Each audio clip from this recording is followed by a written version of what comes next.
बिस्मिल्लाहिर्रहमानिर्रहीम, अस्सलाम वालेकुम। मेरा नाम ज़ीशान फ़रीद है और एक मरतबा फिर मैं कपास के ऊपर मौजूदा हालात में एक बहुत बड़े मसले के ऊपर बात करने के लिए हाज़िर हुआ हूँ।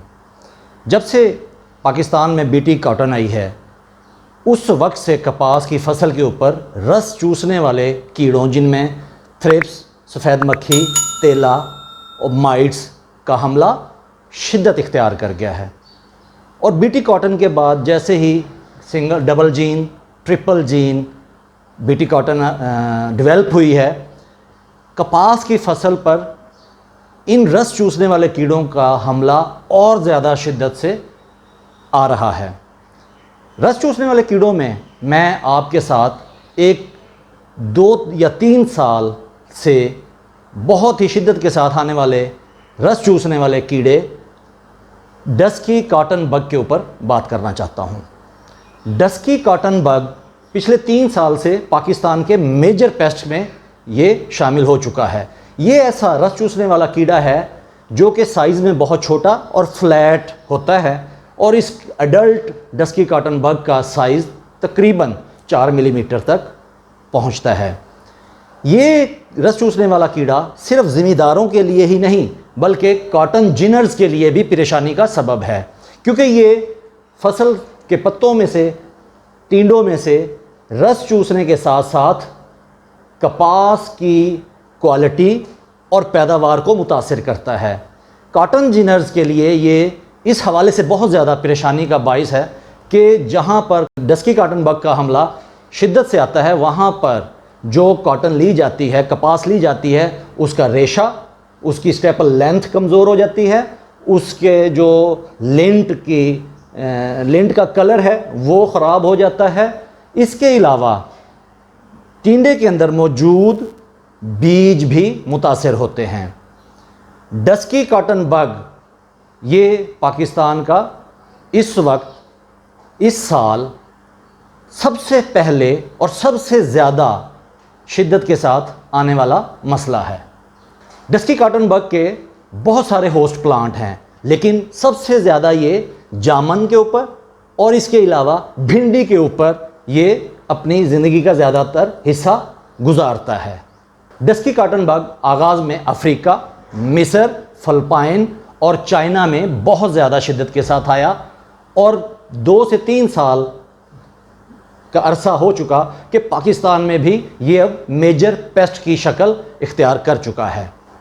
ये बग शुरू में जो छोटे टिंडे होते हैं या आधे खिले हुए टिंडों में से रस चूसता है, और रस चूसने के बाद जब उसके अंदर जो सॉफ्ट डेवलपिंग सीड्स होते हैं वो सिकुड़ जाते हैं। इसके अलावा टिंडा भी डी शेप हो जाता है, वो सिकुड़ जाता है, फुली मैच्योर नहीं हो पाता, और उसके अंदर बनने वाली फुटी भी क्वालिटी और क्वांटिटी के हिसाब से कम रह जाती है। मादा डस्की बग सिगार की शक्ल के गुच्छों के अंदर ये अंडे देती है, और ये खसूसन अंडे जो है वो हाफ ओपन्ड जो बॉल्स होते हैं टिंडे, उनके अंदर देती है, सॉफ्ट पत्तों के ऊपर देती है और सॉफ्ट स्टेम के ऊपर देती है। इन अंडों का रंग पेल येलो से लेकर पिंक होता है, जबकि अंडों का साइज़ 0.3 मिलीमीटर से 0.9 मिलीमीटर तक होता है, और एक मादा डस्की बग जो होती है वो तकरीबन 100 की मिकदार में अंडे देती है। इन अंडों से तकरीबन 6 से 10 दिनों के अंदर जो लार्वा बाहर निकल आता है, इसकी यानी कि हैचिंग का दौरानिया 6 से 10 दिन होता है। जो डस्की कॉटन बग है उसके अंडों से जो निम्फ बाहर निकलता है उसकी 5 स्टेजेस होती हैं, यानी कि वो अपना जो दौरान ज़िंदगी है वो 5 इंस्टार्स में कंप्लीट करता है, और इसका ये दौरानिया तकरीबन 30 दिन से लेकर 40 दिन में मुकम्मल होता है। जो फर्स्ट इंस्टार होता है उसमें डस्की कॉटन बग का साइज़ 2.5 मिलीमीटर तक होता है।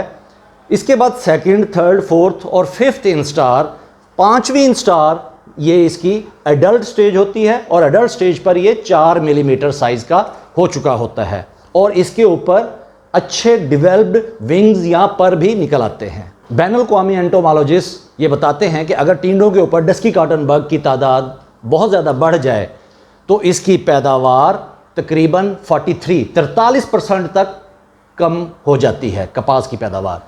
इसके अलावा अगर हम ऐसे खेत से बीज रखेंगे कि जहाँ पर डस्की कॉटन बग का हमला बहुत ज़्यादा था, तो उस खेत से हासिल शुदा बीज की जो अगले साल जर्मिनेशन होती है वो तकरीबन 88% तक मुतासर होती है, क्योंकि डस्की कॉटन बग जब फुल ओपन मैच्योर टींडे के अंदर दाखिल होते हैं तो ये उसके अंदर मौजूद जो सीड होता है उस सीड के अंदर मौजूद एम्ब्रियोज को खाते हैं। ज़ाहिरन वो बीज शक्ल सूरत के हिसाब से बिल्कुल अच्छा होता है, लेकिन जब हम उसकी काश करते हैं, उस बीज को लगाते हैं, तो उसकी जर्मिनेशन नहीं होती, क्योंकि उसके अंदर मौजूद एम्ब्रियो डस्की कॉटन बग खा चुका होता है। अगर हम चाहते हैं कपास की फसल पर डस्की कॉटन बग का हमला शिद्दत इख्तियार ना करे, तो उसके लिए बहुत ज़रूरी है कि जब हम कपास को काश करने के लिए खेत की तैयारी करते हैं तो उसमें प्लोइंग, उसमें अच्छी तरह हल चलाएं। बहुत ही अच्छी तरह हल चलाने का नतीजा ये निकलेगा कि अगर ज़मीन के अंदर डस्की कॉटन बग के एग्स मौजूद हैं तो वो सनलाइट के साथ एक्सपोज होंगे और सूरज की रोशनी उन अंडों का ख़ात्मा कर देगी। इसके अलावा हमें चाहिए कि कपास के खेत के इर्द गिर्द यानी कि बाउंड्रीज़ के ऊपर हम भिंडी के पौधों की काश कर दें। ये डस्की कॉटन बग को ट्रैप करने के लिए सबसे आजमूदा और अच्छा तरीका है कि अगर हम खेत के इर्द गिर्द भिंडी काश कर दें तो तमाम का तमाम डस्की कॉटन बग की जो इन्फेस्टेशन है वो भिंडी के ऊपर हो जाएगी और वहाँ पर साइडों से डस्की कॉटन बग को केमिकल के ज़रिए कंट्रोल करना इंतहाई आसान होगा।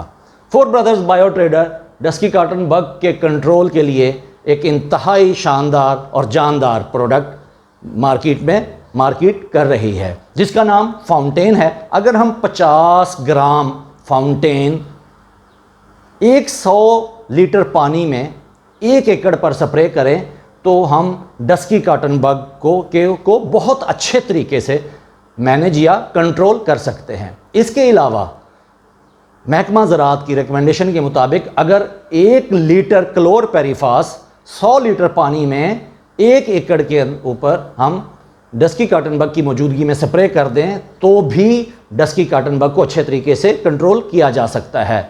लेकिन अगर हम फाउंटेन के ज़रिए डस्की कॉटन बग को कंट्रोल करेंगे तो कपास के ऊपर कोई स्ट्रेस नहीं आएगा, और अगर हम क्लोरपेरिफास के ज़रिए डस्की कॉटन बग को कंट्रोल करेंगे तो कपास के ऊपर केमिकल इंजरी या केमिकल का स्ट्रेस बहुत ज़्यादा आएगा। लिहाजा मेरी रिकमेंडेशन ये है कि आप 50 ग्राम फाउंटेन अगर एकड़ के ऊपर 100 लीटर पानी के अंदर स्प्रे कर दें तो डस्की कॉटन बग के नुकसान से बहुत अच्छे तरीके से हम बच सकते हैं।